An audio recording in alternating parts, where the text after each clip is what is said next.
A former foster parent pleads guilty to several sex crimes and is now heading to a Florida state prison. This is a story we told you about first after the parents of one of his foster children came to us about another investigation involving that same foster parent.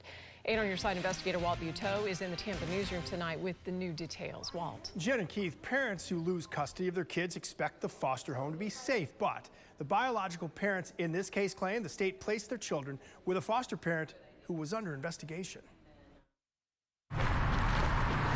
Robert White and Ashley Harris tell us losing custody of their children last year after White was arrested on drug charges was the worst moment of their lives. But they say it got worse in November after their daughter's foster parent, Jeffrey Prout, was arrested by Tampa police on 7 charges, including sexual battery and lewd lascivious molestation.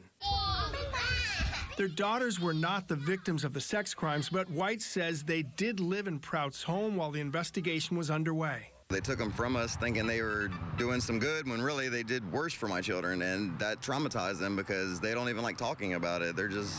They close up when you talk about it. According to court records, Prout pleaded guilty and was sentenced to 20 years in prison.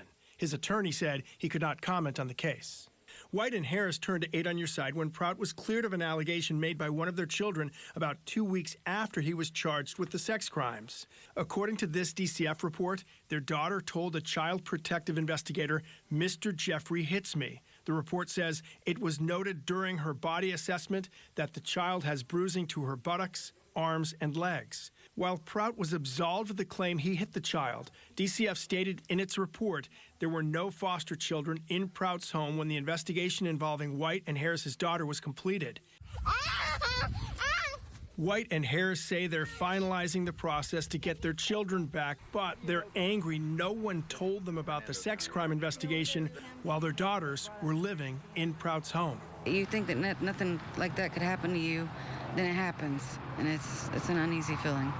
It's just unbelievable. I just don't understand why the vetting process couldn't be a little more within depth of him.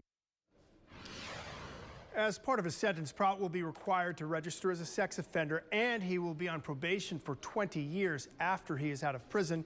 DCF Deputy Chief of Staff Mallory McManus got back to us late this afternoon saying, quote, "These allegations are completely heinous, and upon learning about them, all children were removed from the home and the foster parent license was revoked."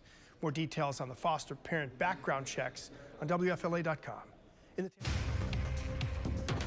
And if you have something you'd like Walt to investigate, you can call the helpline at 1-800-338-0808. Hunger